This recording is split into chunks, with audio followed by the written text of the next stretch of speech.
So we've already mentioned the chylomicrons. Now that we know what a chylomicron is, we can go ahead and talk about the actual structure itself, which is labeled as a lipoprotein. Chylomicrons are a type of lipoprotein. Lipoproteins are exactly what they sound like. They are part protein and part lipid or fat. So they're fat structures that have some protein in them. The first one that we talked about was chylomicrons, but we have three more: VLDL, LDL, and HDL. And we're going to go ahead and take a look at what these lipoproteins look like and how they help us transport our fats. So what this here is showing us is what a chylomicron looks like. It is this spherical structure that you see. The purple heads or the purple circles on the outside, those are the phosphate heads from our phospholipids. And on the inside, those little tails that you see, those are the fatty acids that are attached to the phospholipid. And then you'll also see that aside from the phospholipid that gives it its outer layer, on the inside we have cholesterol, we have other triglycerides, and we also have protein in the structure because remember, a lipoprotein is part lipid and part protein. Now this picture also shows you the differences in the different lipoproteins compositions. So you'll see that they all carry the different types of fats, cholesterol, phospholipids, triglycerides, and they all carry little protein, but they carry them in different quantities. So this is going to have more significance when we take a look at the roles of each one of these. We'll be able to come back to this chart that shows us the different compositions and be able to make sense of that. But for now, let's go ahead and look at how each one of these lipoproteins is going to play a role in carrying our fats around our body. This picture here is going to show us how the different lipoproteins deliver our fats through our bloodstream. So just keep in mind when we're looking at this pathway over here, this whole pathway is fats moving through our bloodstream. So we're starting off with the intestines up here. We just ate a meal and that meal had some fat in it. We digested the fat and absorbed it. And remember, when we absorb our nutrients, they are absorbed into the cells of our small intestine. So that's where they are stored and they're waiting to be picked up and delivered through our bloodstream. So the fat that was sitting around in our intestines now wants to be transported, but in order for the fats to enter our bloodstream, remember we said the larger ones need to form the chylomicron structure first. And so the larger fats are going to come together into chylomicron form, and then they're going to be able to eventually enter into our bloodstream. And that's what we see happening here. These are chylomicrons. They were made from the fat that was digested and absorbed in our intestines. So the fats are going to first be able to enter into the bloodstream in chylomicron form. This is their first time into our bloodstream, and now they're going to be able to move through the blood and deposit their contents into our different cells and tissues. Now this over here is what was left over. After we deposited what was in the chylomicrons, there were parts of the chylomicrons that didn't get deposited, and so that's what you're seeing here, kind of like little leftover pieces of the chylomicrons. Technically, they are referred to as chylomicron remnants. But what we're going to do with these little leftover pieces, whatever didn't get deposited, we're going to go ahead and take those and send them over to the liver. And the reason we're going to do this is because the liver can actually repackage the fats that were part of the chylomicrons, the ones that didn't get a chance to be deposited before, are going to be able to be repackaged into a new lipoprotein that's made by the liver, and this is what we call VLDL. So VLDL is a new lipoprotein made by the liver that's going to allow the little leftover pieces of the chylomicrons to get a chance to be sent out into the bloodstream to be delivered to our cells and tissues and possibly get a chance to be deposited.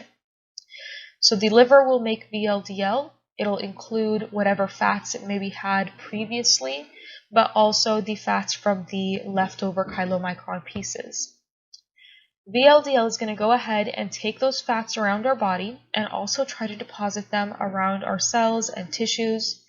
And then what you see over here is kind of the same thing like how we saw with the chylomicron remnants. Remember when we were looking over here, we had this larger chylomicron structure. We deposited as much as we could, and what was left over were these smaller structures here. That's the same thing happening with VLDL. VLDL went around and deposited its contents. After it deposited what it could, the leftover pieces are what you see over here. We just have them in a different color because we do give them a different name, and that other name is LDL. So VLDL was the one that the body, that the liver packaged and sent out. Whatever VLDL didn't deposit, whatever was left over from VLDL, is what we then call LDL. Again, it's just the leftover pieces of the VLDL's contents, but we give it a different color and a different name because it's actually going to go around the body another time, kind of like a new lipoprotein, even though it isn't a new one. But it's going to go around the body and give the fats another chance to be deposited into our cells and tissues. Now, that was the fat's last chance to deposit in this cycle. So at this point, whatever didn't get deposited, the LDL is going to bring over to the liver, and it's going to hang out in the liver until the next time around, whenever the liver gets a chance to make more VLDL. Whatever was left over from the previous cycle will join together and be part of that VLDL structure. So again, let me go over this one more time. We are going to start off in the intestines. We have the fat that we digested and absorbed that wants to be delivered through our bloodstream. It's going to first be able to enter our bloodstream in chylomicron form. In chylomicron form, it will go around the body and deposit in our cells and tissues. Whatever is left over from the chylomicrons will make its way to the liver, and the liver will package the leftover pieces into this new lipoprotein called VLDL. This will also contain any other fats that the liver had, maybe from the previous cycle. So this new lipoprotein VLDL is the fats that the liver packaged for us to get a chance to send out again. VLDL will go around and try to deposit its contents as well. Whatever didn't get deposited is now this smaller structure here that we call LDL. LDL will then go around again and try to deposit those fats into our cells and tissues. Whatever doesn't get deposited at this point will make its way to the liver and hang around there until the liver packages and sends fats out again. So that is the gist of the first three lipoproteins, our chylomicrons, our VLDL, and our LDL. They're basically just allowing our fats to continue going around the body and trying to get a chance to be deposited. Now we do have our fourth lipoprotein that we haven't mentioned just yet, and that was HDL.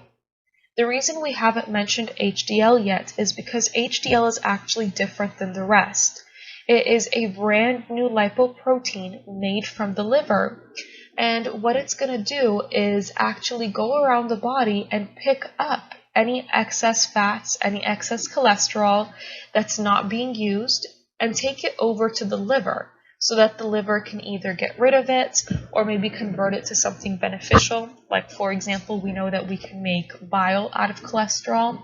So again, what HDL is doing, we're still carrying fats because lipoproteins are fat carriers, but the other ones we're carrying our fats to our cells and tissues. HDL is carrying the fats away from our cells and tissues. It's going around and cleaning up all of the excess fats and cholesterol, taking them to the liver so that the liver can get rid of them or recycle them, make them into something beneficial, or whatever we can do. So HDL is the only one that will be removing excess fats and cholesterol. Now that we've talked about the different lipoproteins, let's go ahead and take a look at the differences between them. Now, we said that all lipoproteins are fat carriers, but some of them can carry fats to our cells and tissues, and the other ones will carry fats away from our cells and tissues. The only one that carried fats away or removed the excess fats was HDL. It was going around picking up all of the excess fats and cholesterol and taking them over to the liver to be removed or recycled or whatever we wanted to do with them. So that's what makes HDL different than the other lipoproteins, is that it is the only one that is removing fats instead of depositing them. Now, because of this property of HDL, it's actually usually referred to as our good cholesterol. Now, we just learned about these, so we know that HDL is not a type of cholesterol, it's a type of lipoprotein. But when they are referred to as good or bad cholesterol, what your doctors mean is how the cholesterol is being handled by that lipoprotein. Is that lipoprotein handling cholesterol in a way that it is good for your health or bad for your health? HDL is considered good cholesterol because it handles cholesterol in a way that's good for your health, because it's clearing up the excess cholesterol and taking it away so that it can be removed or recycled, be used to make something beneficial instead of hanging around in your body causing harm.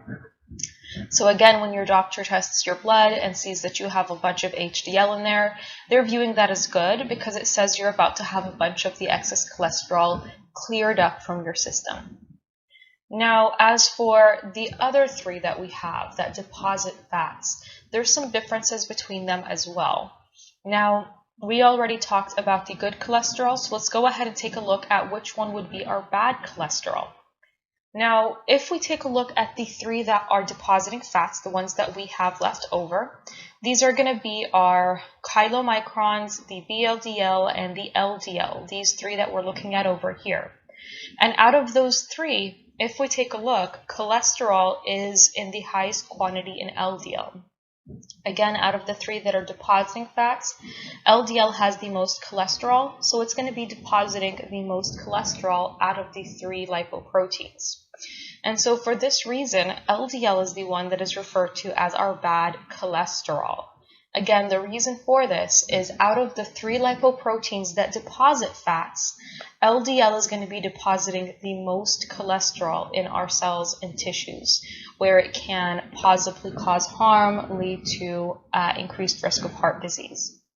So when your doctor sees that you have a bunch of LDL in your bloodstream, they know that you're about to have a bunch of cholesterol deposited into your cells and tissues. The last one that we mentioned that was different than the rest was Kylo Microns. Kylo Microns, just to briefly mention the difference with Kylo Microns, if you take a look, we said Kylo Microns are the ones that carry the most triglycerides out of all of the lipoproteins.